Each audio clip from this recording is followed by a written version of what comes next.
RTF Sports Talk. RTF Sports Talk. RTF Sports Talk. RTF Sports Talk.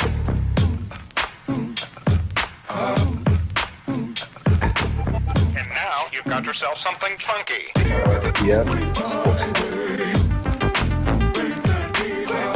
RTF Sports Talk. RTF Sports Talk. RTF Sports Talk. RTF Sports Talk. And welcome to RTF Sports Talk. I'm the host of the show, Michael Buckheister. I am joined today with Billy Hatton from Unpopular Opinion. Billy, how are you doing today? I'm doing all right on this good Tuesday morning. It's a great Tuesday morning. It's the sun's shining. NFL Week 2 is about upon us. College football Week 3 is about upon us. Football is just amazing. Like I just can't get over how excited I am about this football season this year. So before we get too carried away, Billy, how can people get a hold of your podcast? Oh, you can get it on Apple Podcasts, Google Play, Spotify, Spreaker, mostly all your podcasting sites. Normally do the podcast Monday, Wednesdays, and Fridays. So make sure you guys subscribe, leave a rating. You get notifications every time I post. I mean, what more can you ask for, right? Free sports talk from a great guy such as yourself. You can't ask for much more, Billy, honestly. But I appreciate it. Yeah, man, like I definitely appreciate you being on RTF Sports Talk. And if you are watching us on YouTube Live today on RTF Sports Talk, be sure to go ahead and give us a like, comment, and subscribe. We will get to every comment as we can. But Billy, I like to jump in today with your Cleveland Browns. They ended in a tie with the Pittsburgh Steelers on Sunday. So the question that I want to ask you, will this tie in the long run hurt the Steelers or the Browns more? I think this tie in the long run, I think it's going to hurt the Browns because I think the Steelers are going to be a better team where they're going to be able to get more wins. They're going to be able to add to that win total. And I think, having a tie in the NFL is almost just as worse as having a loss, because you didn't win the game, So I think in the long run, the Browns will be affected more because they're the less talented team. They're going to struggle to get more wins. While I think the Steelers is going to be somewhere in that, that 10-win range, maybe 11 wins, but, that 9 or 10 range for sure. So I don't think it hurts them as much, especially being in the division that they're in. Also, I think, all you have to do is win your division. And I don't think the Browns will get that lucky next time playing in Cleveland as they will. I don't think they're going to have the success or lack of success that they had this time in Cleveland. They're going to have in Pittsburgh. So I think Pittsburgh in the long run will be better off. Yeah, and I kind of got to echo what you're saying here because, I feel from a standpoint of the Cleveland Browns, like this was a game that they needed to win to have a chance to win the division type of thing. Like the game was there, they should have won it. It sucks the way it ended the way it ended. And this kind of segues into my next question. Should there really be ties in the NFL? Whoa! I don't get a point. I don't get a say. Oh well, thanks for joining us, Matthew Lyle. How are you doing today, man? I am good. Sorry, guys, running a little late. Oh, Let me just come in swinging before I deter you too long here. Well, hey, what are your thoughts? You guys, it's only bad for the Browns if you're in the same boat as you two were, where the Browns are a playoff team, where you live in a universe where the Browns are better all of a sudden. Because, yes, this does set them back and kind of put the damper on those dreams. But if you live in the rest of the world, or you live in the world with the rest of it, This is a win for the Browns. Best start since 2013. You found that the almighty Pittsburgh Steelers, you can compete with them. Yes, they were without Le'Veon Bell, but as we talked, Connor did really nice. So if I predicted, we talked about this on the prediction. We talked about this on the prediction show. It comes in steps. You add talent, and then you learn how not to lose, or you learn how learn how to win. Well, this is the surefire way how to do it. You've shown us that you're good enough to compete. You just got to literally learn how to win. And I think this is a huge step for Cleveland. It's very concerning if you're Pittsburgh, and because now this really puts the leverage in Le'Veon's court, saying, "Hey, you need me out there." So I think this is kind of a positive for the Browns, and it's a huge negative for the Steelers. Well, let me kind of derail your thoughts here, Matthew. I mean, this might be bad for the Steelers, and this is a positive for the Browns 100%, but this is a positive for the Steelers as well because they can compete with a playoff team such as the Cleveland Browns without Le'Veon Bell. So, I mean, you can look at it on both ends of the stick, like there. So, do you agree with that a little bit? I think, I don't know, I do think, I need to see more, because we've talked about it on the last several shows, that the guy that comes in replacing Le'Veon does all right for week 1, week 2, week 3. Right. How's James Conner going to do week 14, week 15? You know, when the weather's really not that nice, when the body is no longer 100%, when the playoff push is coming, when, you know, I don't know when Cleveland plays them again, but when Cleveland potentially gels a little more, that's when I got. Now, obviously, if we look back on this and Le'Veon doesn't play and Connor ends up with 1,400 rushing yards, we'll all just laugh and say, boy, was that an overreaction. Right. But as of right now, I think this is the steps you need to take if you're Cleveland. Because if I'm Cleveland, what I don't want, and like I said, this could be a whole other topic, but what I don't want is to come out and go 9-7 this year, 10-6, and then lose a bunch of people and then be right back where I'm at.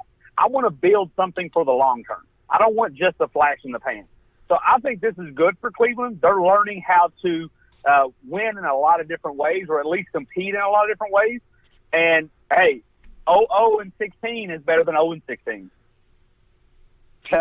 Now, yeah, I mean, I get it. Yeah, that's what I was saying yesterday. I was on the phone with one of my friends, and I was telling them, yeah, it's easy to do what James Conner did. Like, this is what we expected of James Conner, you know. But like Matthew said, what is he going to do week 10, you know, when teams know that he's the guy, you know, when people know that Le'Veon is not there and they have to prepare for James Conner, you know. I think he kind of caught people by surprise yesterday. He's a good back. I mean, he's an ACC back. I watched him up there at Pittsburgh, you know, but how's he going to do when guys are keying in on him, you know, instead of just trying to stop Antonio Brown? So, yeah, go ahead. And I was just saying, and that target's going to get even bigger if Ben continues to throw 3 interceptions a game. Exactly. If Ben somehow isn't what the big Ben we know and what he's been for the last decade, then, yeah, I think there's going to be a lot of attention put on that run game, and that I don't know if Connor can keep up with. That would be interesting to see if even Le'Veon could be a one-trick pony like that when you don't have that much of a passing game. I mean, obviously this is all overreaction for week 1, but dealing with just 1 week, that's what I'm saying. Well, and you really have to play the weather into factor there. I mean, it was raining like cats and dogs for 75% of the game. So a lot of those interceptions could be contributed to the weather. So that's a little bit of a overreaction because I think absolutely, but I think Ben will be Big Ben, you know, week 2 and I can on, and so that passing game will be there in the end. Could be absolutely the case. Well, they better hope so. before I come in and derailed, you were asking about the necessity of overtime, or I'm sorry, ties in the NFL. Well, that's when I'm. Yeah, means so like basically so the question is to you, Matthew, right now is should there even be a ties in the NFL? No, I mean there shouldn't be a tie in any sport ever. Right. Especially one like football. And it's pure stubbornness, and I get the point of sudden death, but in my opinion, from an entertainment point of view, and someone who loves offense at least, I love what the college football level does. Now, if you don't want to make it so easy by putting the ball on the 20, you can put it on the 50. You know, put it on the other 30. You know, there's some other things you can do that don't result in ties. And it seems like it's happening more and more, and I get that it could go into a standing, and it doesn't happen all the time. But if I'm not mistaken, I think it happened last year, and I think it happened a couple of years ago with the Eagles. I don't like it. I don't like it. I don't think it really serves any real purpose other than, I mean, obviously it would have a little half-point standing here or there, I guess. But let's get a real winner. Let's see what really happens if both teams have to have an opportunity to try to score the ball. I mean, with a game like you said, Mike, with the bad weather, and a game like the Steelers, Pittsburgh, which is they're never exactly beautiful games. Right. It could have been horrendous football for another hour, but we have a winner. But if you're Cleveland, you know where to move from there. I just don't really like a tie in any sport, let alone football, where the college game really hasn't kind of figured out. And if you wanted to tweak it to fit more of an NFL style, because maybe you got better kickers or whatever, I'm all for it. But you have to do something. You have to get rid of this. Billy, what are your thoughts? Yeah, on that? I definitely agree. You think about it in college football, the goalpost is a little bit wider. What they do when you go to the NFL, they narrow it down a little bit. So, to Matthew's point, college football got it all figured out. They place the ball right there on the 25, and, hey, we're going to have a winner. There's no way you're not going to have a winner. And the NFL, you know, if you want to do that, like you say, move it to the 50, move it 25 yards back, or move it to the 35, you know, just give it to them right. But you have to find a way in a professional game where you're dealing with professional athletes. You got to find a way to make a winner. I don't want to see a tie. I don't want to see a game in a tie. Like, who wants to see that? Nobody wants to see a game end in a tie. So yeah, I think they definitely got to. Eventually, they're gonna have to revise this rule that the games can just end in a tie.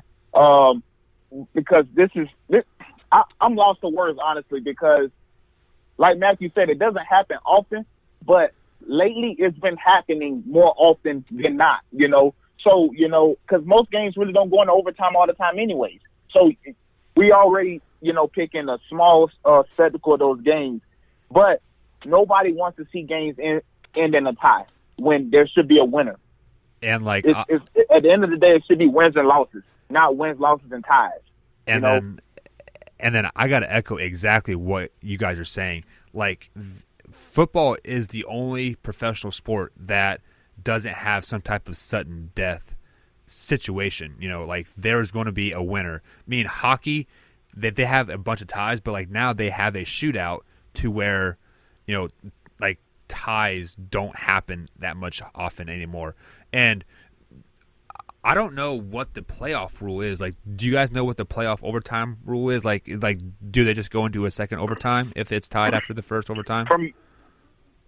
From my understanding, yeah, they would just play until someone won. So, so why don't we do that in the regular season then?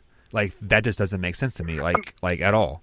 I mean, I get why you don't want to do that, because imagine a game like last week where it was poor weather, teams struggling to really find their place offensively. Then we do sudden death. You might have three more. You might have three more quarters or whatever. But I think if you go to the college, there's no reason you shouldn't go to the college game because it's so quick. I mean, I've watched a 7 overtime game, and it's nothing but pure excitement because Yeah. one of the hardest places to score is in the red zone because you essentially, with the out of bounds, you have into the end zone, you have another defender. Exactly. And then the defense, they start out in field goal position. So the defense is hungry to get you out of field goal position. If you're the offense, you're trying to find a way to score, and a lot of teams struggle in the red zone. Lord forbid the Falcons would probably never win an overtime game. But so I don't know. I think it's just it's so exciting. And look, if you're a defensive guy and you're like, no, I want 3-0 games. Look, the NFL is probably not going to be for you for much longer. The NFL already said we don't want our receivers jammed. We don't want our quarterbacks touched. And now we don't want our playmakers hit too hard. So it's while they're trying to catch touchdown passes on you. Exactly. So the NFL is not exactly pandering to defensive-minded players. They can sell it, defense wins championships, but they don't want us. They don't care about us watching the game. They want what's going to make my wife or your wife, if she's not a sports fan, tune in a little longer. And what's going to make them tune in a little longer? Starting with the ball at 20 with sudden death touchdown. Exactly. I mean, look at the defensive pass interference rule compared to the offensive pass interference rule. A 15-yard penalty compared to what could be like an 80-yard penalty. Exactly. They want to see touchdowns. I mean, at least line the field goal kickers up and let them kick until somebody misses or something. I mean, you got to do something. Just games ending in a tie, like professional games, when we don't see that in the college era. That's just is beyond me why we're having ties. You don't even see it in the high school professional league. Yeah, you don't even see it in high school. So it's like high school, college, you don't see it, but then we get to what's supposed to be the best of all of them, and we get in ties. That just don't make any sense to me. I figure if any sport would do it, it'd be high school with everyone like, hey, I don't want these kids playing 15 overtimes, or hey, I don't want these games going till midnight, or hey, kids fought really hard, they shouldn't lose, or however you could think your mind around it. You would think it would fit high school, which I don't agree with any of those. I love it, like I said, but I'm just thinking you could justify it a little bit more in high school than you could in the pros. Especially, look, I pay $800, anywhere from $80 to $800 for a ticket. Let me see a winner. That's all I'm saying. Yeah, I'm not trying to, especially in the rain. I ain't trying to stand out here in no rain and I see a tie. Right. Exactly. So, speaking of winners, Aaron Rodgers, a dramatic comeback against the Bears on Sunday night football here. Let me ask you this, Billy. Did the Packers win that game, or did the Bears lose that game? I kind of hate taking credit from people, but in this case, I'm going to say the Bears lost it. And just only because I thought, that the Bears came out flat in the second half because they thought they had it. And, that's typical of any, defensive coordinator nowadays, where they get a big lead and the head coach tell them, listen, we just need to keep them out of the end zone. So we play prevent defense. Mm-hmm. And I think anytime you play this prevent defense where you're trying not to mess up, guess what's going to happen? Or you try not to lose, you end up losing. And anytime you give a guy like Aaron Rodgers, who's basically at that point probably was on one leg, when you don't blitz him, when you don't show him stunts and twists up front, and you just rush, you just let him have whatever he wants back there. He stand up right in the pocket. I don't think he got hit at all in the second half. So to me, I'm gonna say the Bears lost that game because I just thought they didn't do what got them there in the first place. I'm a firm believer of, listen, if we can run the ball and we can get 250 yards, run the ball, why am I going to keep passing the ball? I'm of the mindset Khalil Mack was wrecking. I mean, he was absolutely dominating in that game. They were doing multiple stunts and all of that other stuff. And then in the second half, it seemed like they just forgot how to play. The defensive coordinator forgot how to call plays. He forgot how to be aggressive. He forgot that he's the defensive coordinator of the Chicago Bears. And they gave Aaron Rodgers too much time back there. And anytime you give any elite quarterback, even a subpar quarterback, look what Ryan Fitzpatrick did with no pressure on him. Yep. Anytime you give a NFL quarterback, period, time to just sit back there and survey everything, he's probably going to eat you up. I'm right there with you, Billy. I think I don't want to take away from anything from Aaron Rodgers' comeback story coming out in the second half. Really looked good out there playing on one leg. Yeah, absolutely amazing. Which if you saw the after game interview, he might have been aided by some modern medicine, but he looked out of it. But yes, we talked about it yesterday. It's hard for me to say the Bears didn't lose it when A, it looked like they took their foot off the gas in the second half offensively. Yep. B, they allowed a 70-plus yard touchdown to Randall Cobb that, like you said, went virtually untouched. And when that happened at the end of the game, and on that play, Mac gave up with about 20 yards in. Like if Mac would have stayed on the sprint, he would have tackled him at the 10-yard line. Exactly. I'm just throwing it out there. You make a great point, Mike, and that's a point I was going to make on a little side note.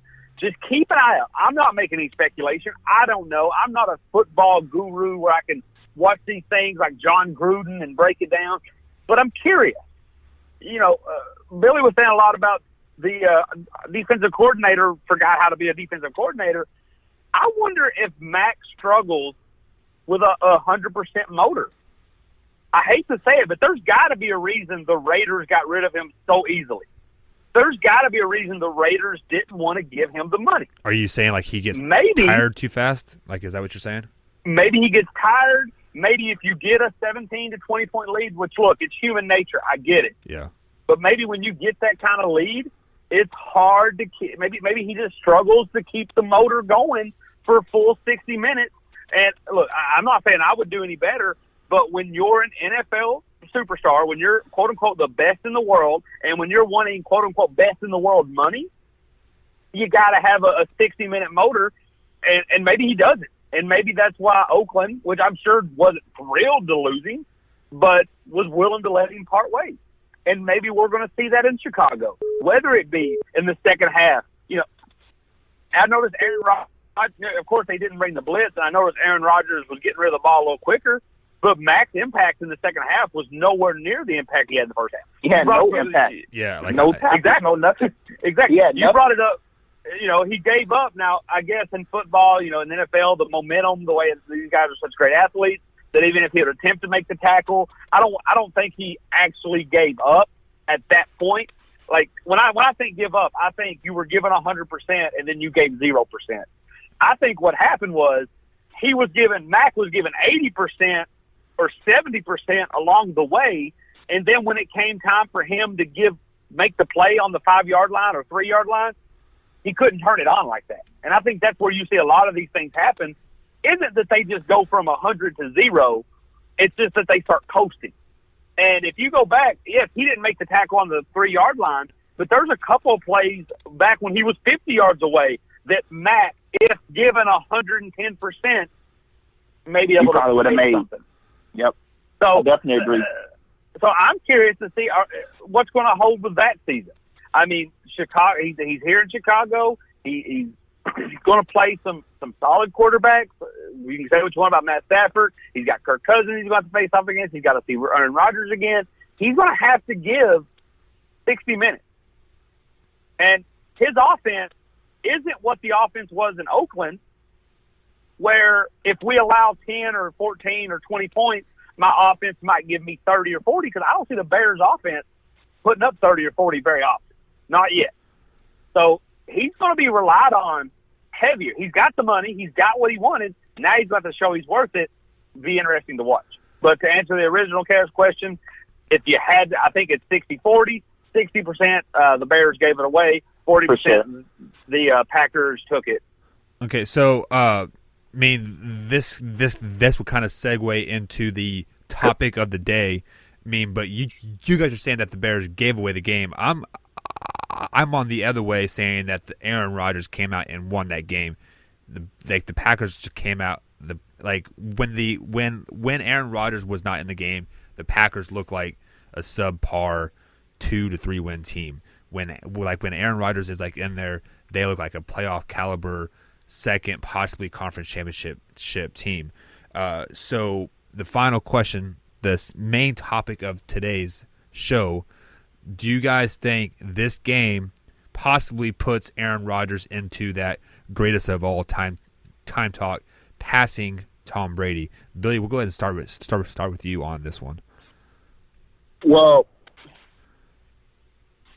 he's been in the conversation. You know, I don't think he was never not in the conversation. I think as soon as he won the first Super Bowl, people was already ready to put him in that conversation. But over Tom Brady, did Tom die or something? And I'm not the biggest Tom Brady fan. But, I mean, last I checked, Tom Brady is still playing MVP football. I mean, Tom Brady is still doing the same thing he's been doing for the last, decade and a half? I mean, he's Tom Brady. I've seen Tom Brady do what Aaron Rodgers did last night to a better defense and a offense in the Super Bowl, down 25.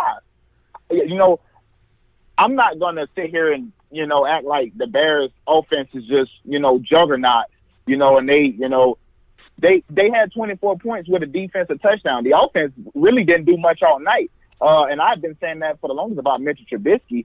So, I mean, no, he's not better than Tom Brady. He got a lot more to do. They don't make it, like I say this all the time. I hate this, Mike. Why you do this, man? They make so many excuses for Aaron Rodgers that Tom Brady does not get.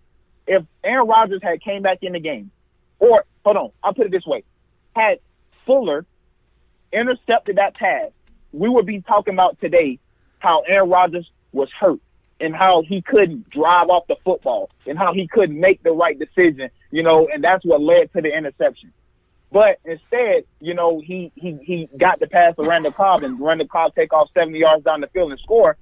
Now Aaron Rodgers is the greatest quarterback ever. I just don't get it. I cannot give him, best quarterback ever over a guy who's still doing it and that don't make excuses, So no, he's not.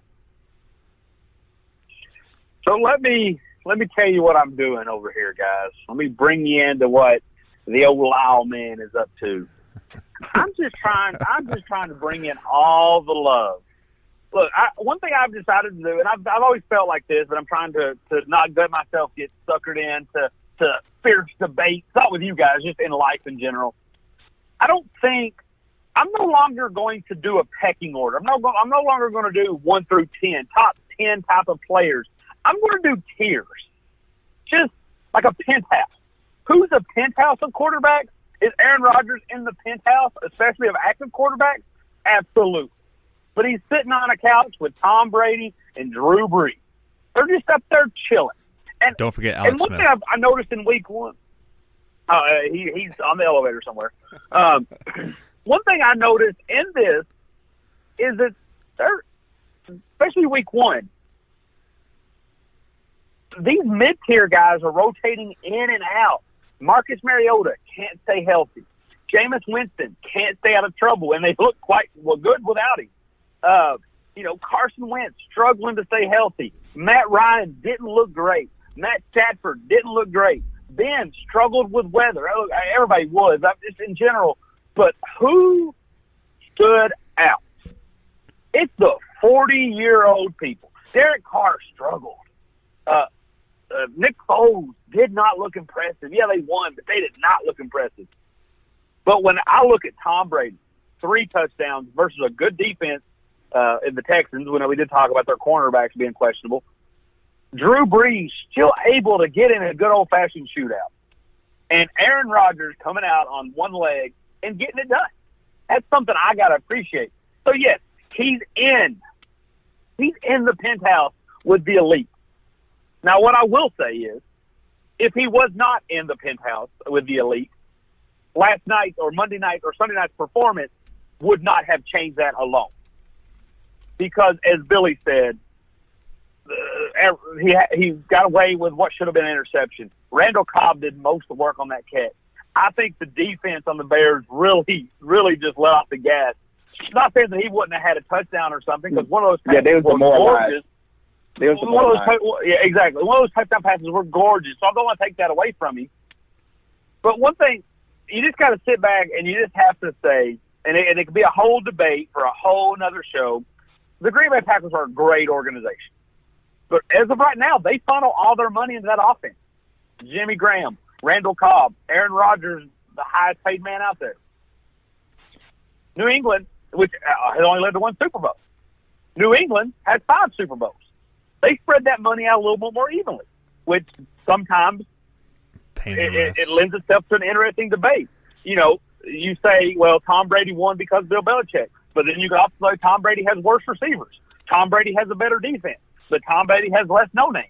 So it lends itself to all kinds of debate, and I don't want to take anything away from Green Bay and Aaron Rodgers, but he is where he is. He's an elite. He's got a ring, and he's up in the penthouse, but that did not change. He wasn't getting booted out if they lost Sunday night, and he didn't get put in there by winning Sunday night. So he's up there with Brady and Breeze. They all look great week 1. But I'm not running around changing my ways, selling my jerseys off of a second half performance. Well, I would even say this fails in comparison to the 2 Hail Marys. Yeah, I mean, you're definitely right there. Speaking of possibly penthouse quarterbacks, as Matthew Lau likes to say, Sam Darnold from the Jets had a great performance last night. The youngest rookie to start a game, win a Monday Night Football game in Detroit. What are you guys' thoughts of Sam Darnold moving forward for the rest of the season? Billy, go ahead and start with you on that one. You know what, Mike? Can we just start with Matthew, because I have a lot to say on this situation. Sure, so, Matthew. Let's turn this into Matthew. Matthew, go ahead, bud. Okay. You know, hey, like I said, I'm over here. I'm over here at the quarterback hotel, and Alex Smith still lost on the elevator somewhere. I'll update you later. But guess who just walked in? Sam Darnold. Now he's sitting in the lobby. He's just sitting in the lobby. He got his parking valet. He's sitting in the lobby. He by no means has a room. But I'm interested. I see the people saying, "What's going on over here?" Now he's got a lot to prove. Okay, I was getting ready to say that enough. Yeah, he's got a lot in the quarterback hotel. All quarterbacks in the NFL can get in, but where do you go from there? They already in the fraternity. They already in the fraternity, but some are out back sweeping trash, i.e. Nate Peterman, and some are upstairs in the penthouse. I don't even think Nate Peterman is there. Sam Darnold is sitting in the lobby. I mean, I'm impressed by what I saw. I'm more impressed by not really the numbers. The fact that his first throw as an NFL, not his first throw as a starter, not his first throw as the guy, his first NFL game throw was an interception for a pick six. So not only does your first throw lead to a turnover, your team, the next time you go on the field, you are losing because of you. And you still turn around? Hey, welcome to the lobby, young man. Like I said, you don't have a ticket, you don't have a room, and you got a lot of work to do. But I see you in the lobby, buddy. Okay, so, you know, that I'm glad you ended off with that, because that was going to be my first one before I get into my little rant here. His first NFL throw, like you said, was a pick six, not just an interception. I mean a pick six on the road. So the only thing I'm really going to give him credit for in my little speech that I'm going to make right now is the ability to bounce back the very next drive and lead his team all the way down the field and get in the end zone to tie the game up. This is where we part ways, though. Yeah, I see the numbers, 16 of 21, 96 yards or something like that. 2 touchdowns and just that one pick. He threw 4 incompletions the whole game after that first interception. So he bounced back, so to speak. But this is where I'm going to pump the brakes, because as a rookie quarterback, when you get the luxury of having 4 interceptions in a game by your defense, when you also have the luxury of scoring on 2 of those interceptions. When you get 100 yards from your running back, 2 touchdowns from your running back, that's a recipe for success in any rookie quarterback, and any quarterback in general, veteran quarterback. If I can get 4 turnovers, 2 of them be returned for touchdowns, my running back can get 100 yards. He can add 2 scores to that. Not to mention one of his touchdown passes was all the receiver, Wanyu or whatever his name is. He basically carried the DB on his back to the end zone, and the quarterback gets a touchdown for that. Almost kind of like the shovel pass. You're throwing the ball 3 yards behind the line of scrimmage, and you let the running back or receiver do all the work, and you still get a TD pass for that. Me personally, I was not impressed with Sam Darnold last night because it's easy to do something when you have no pressure. They had no pressure every time. The Lions defense would get off the field. Matt Stafford will go out there and turn the ball right back over, and the defense got to go right back out there and play. So when your defense is out there, the amount of time as the Detroit Lions was out there, it's not really hard for a good player, a guy that's in the NFL to make you pay. I mean, a lot of the stuff that the Jets also run for Sam Darnold is a lot of dink and dunk. It's right up underneath 5 yards. He don't really have to make a lot of decisions. Now, where I am impressed with Sam Darnold is his pocket awareness, with the ability to be able to escape out the pocket, turn around, step up in the pocket, move whenever he needed to. That's what I'm more impressed with. But the game last night, I think this is definitely an overreaction, to basically a bad game by Matt Stafford. When they couldn't get anything together, especially when they have to turn from Matt Stafford to the end of the game and they put in Matt Castle. That game really didn't go as well as they wanted it to on offense. So, I mean, it was okay performance, but I'm not going to jump out my seats and say, that like he's there. I think, to me, he has a lot more to prove. We've seen this happen many times in the NFL where a rookie come out that first week and just kill it, and then over the next, the course of the season, like we talked about with James Conner, how is he going to be that now that team, that he's on team's radar now? That the media is hyping him up to be, whoever the next great thing. How is he going to respond when teams are actually coming after him, when they can game plan for him? I get it. Hey, Matt Flynn threw 7 touchdowns, and I had him in the lobby before I had to ask him to leave. Like, kindly leave, sir. Yeah, I mean, I'm not saying he's a terrible quarterback. I'm just saying last night a lot of stuff went right for him. When you can get 4 touchdowns from other guys. That's all I'm saying. But I love his it takes a strong-minded individual to come out on your very first throw, throw a pick six, and then come back that next drive poised as ever. So, he has great poise, and that's what you need to be an NFL quarterback, somebody who's not getting rattled. And I also like what Josh McCown was doing on the sideline. He's hyping him up after every time he come back to the sideline. That's what you need, So, I'm not saying he's terrible. I'm just saying I'm going to pump the brakes on last night. As Billy Hatton sets the mic on fire, let's try to cool this down a little bit. I've just been strolling through the comments here on YouTube and Facebook that we're streaming live to. A couple comments are coming in as far as the Aaron Rodgers thing, just about him playing on one leg. There's a comment that came in saying that we are too young, but a guy by the name of Fran Tarkenka. I don't know. Yeah, Fran Tarkenton. Yeah, he played with the cast on his leg back in the day, apparently. So Aaron Rodgers just needs to suck it up and stop being individual. A baby. So, but I just wanted to put that out there that we're still a little wet behind the ears, so we need to learn our sports a little bit more. Apparently, you guys got any thoughts on that? Yeah, that's almost like the my generation is better than your generation, that we all going to do. I'm going to do it to my kids when they grow up. Like, y'all just don't understand how good this was.